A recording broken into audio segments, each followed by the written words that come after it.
Hello guys, সবাই কেমন আছো? আশা করি সবাই ভালো আছো। আমি তোমাদের চাঁদপুরের বোন আশাগর। আজকে নিয়ে এসেছি দেশি মাছের ঝোল, আলু টমেটো দিয়ে ঝোল করব। সাথে ধনেপাতা কাঁচামরিচ দিয়ে নিব। সম্পূর্ণ মশলা এবং পেঁয়াজ মরিচ আলু মাছ কেটে দিয়ে পরিষ্কার করে নিয়েছি। রান্নার জন্য মাছটা রেডি করে নিয়েছি। এখন আধা চামচ লবণ আর হলুদ দিয়ে মাছের গায়ে মাখিয়ে নিচ্ছি। আমি মাছটাকে ভেজে তারপরে মাছের ঝোল করব। নুন হলুদটা দিয়ে দিয়েছি কোয়াটার চামচের হাফ চামচ করে। এখন মাছটাকে মাখিয়ে এক সাইডে রেখে দিয়েছি। ভাজার জন্য একটা কড়াই বসিয়ে দিয়েছি। দিয়ে দিব সাদা তেল। তেলটা দিয়ে দিলাম। এখন আমি তেলটাকে খুসনির সাথে ছড়িয়ে নেব। খুবই হিট করে নিতে হবে, তাহলে মাছটা নিচে লেগে যাবে না। এখন মাছগুলি দিয়ে দিব।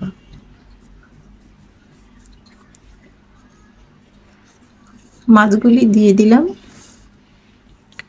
মাছটা আমি একটা কেচির সাহায্যে দিয়ে দিয়েছি। আমি একবার নুন হলুদ হাত দিয়ে মাখিয়ে নিয়েছি। এখন আর হাত দিয়ে মাছটা দিলাম না, কেচির সাহায্যে দিয়ে দিয়েছি। মাছটা এক পিঠ ভাজা হয়ে গেছে, আরেক পিঠ ভাজা উল্টিয়ে দিচ্ছি। দুই পিঠ মাছে আমি লাল করে ভেজে নিয়েছি। এখন মাছগুলি তুলে নিব।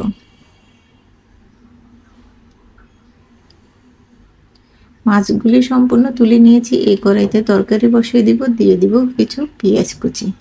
এই তেলের মধ্যে তরকারিটা রান্না করলে অন্যরকম একটা ফ্লেভার আসবে এবং খেতে খুবই ভালো লাগবে। পেঁয়াজ কুচিটা হালকা ভেজে নিয়েছি। দিয়ে দিব এক চামচ লবণ, দিয়ে দেব এক চামচ হলুদের গুঁড়া, এক চামচ দিয়ে দেব মরিচের গুঁড়া, আর দিয়ে দেব কোয়াটার চামচের হাফ চামচ আদা আর রসুন বাটা। মশলাটাকে তেলের মধ্যে কিছুক্ষণ নেড়ে চেড়ে ভেজে নিচ্ছি।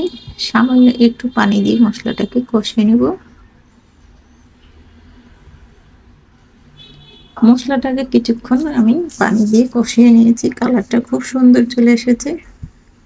এখন তেলটা উপরে বেশি আসছে। এখন টমেটো আর আলুটা কষিয়ে নেব। আলু আর টমেটোটা দিয়ে দিলাম। আলতো করে নেড়ে চেড়ে মিশিয়ে নেব।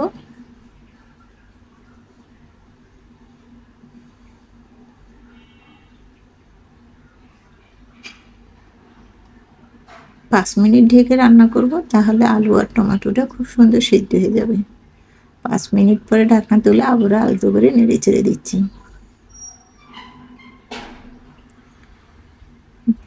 কষানো হয়ে গিয়েছে। পরিমাণ মতো ঝোলটা দিয়ে দিলাম।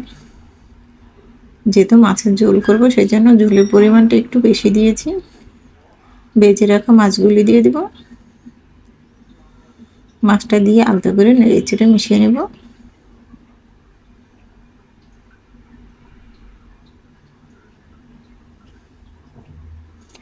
ঢেকে আমি 10 মিনিট রান্না করব।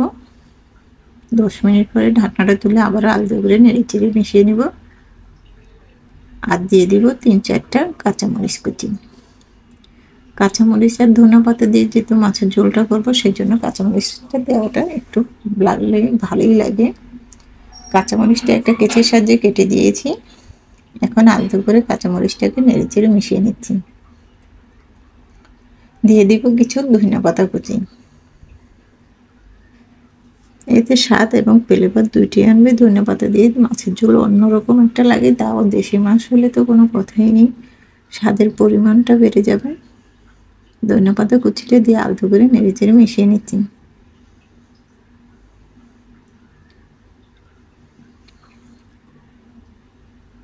ধনেপাতাটা দিয়ে আমি এখন 5 মিনিট ঢেকে রান্না করব, তাহলে ধনেপাতার ফ্লেভারটা তরকারির সাথে মিশে যাবে। 5 মিনিট পরে ঢাকনাটা তুলে আবারও আলতো করে নেড়ে চেড়ে মিশিয়ে নিচ্ছি। এখন চুলাটা অফ করে দিব। আমার কিন্তু মাছের ঝোল রান্নাও হয়ে গিয়েছে। তরকারিটাকে মাছের ঝোলটাকে আমি নামিয়ে নিব। একটা মিশ্রণ বলে বেড়ে দেখাচ্ছে কতটা সুন্দর এবং লোভনীয় হয়েছে। খেতে অসাধারণ মজা। এইভাবে করে দেশি মাছের ঝোল রান্না করলে খেতে কিন্তু খুবই মজাদার। সবচেয়ে মজা বেশি লাগবে গরম ভাতের সাথে। আমার এই রেসিপিটা দেওয়া থাকবে আমার ইউটিউব চ্যানেলে, তোমরা সার্চ দিয়ে দেখে নেবে। আমার ইউটিউব চ্যানেলের নাম কিচেন স্টোরি বাংলা। ওইখানে লাইক এবং লাল বাটনটা ক্লিক দিয়ে দেখবে, তাহলে নিত্য নতুন রেসিপিগুলি তোমাদের কাছে পৌঁছে যাবে। আর আমার এই রেসিপিটা দেওয়া থাকবে আমার ফেসবুক চ্যানেলে। আমার ফেসবুক চ্যানেলের নাম আসমা বাবা। ওখানেও প্লিজ লাইক কমেন্ট ও শেয়ার করে দিবে, অন্যকে দেখার সুযোগ করে দিবে। রেসিপিটা এই পর্যন্তই। আল্লাহ হাফেজ।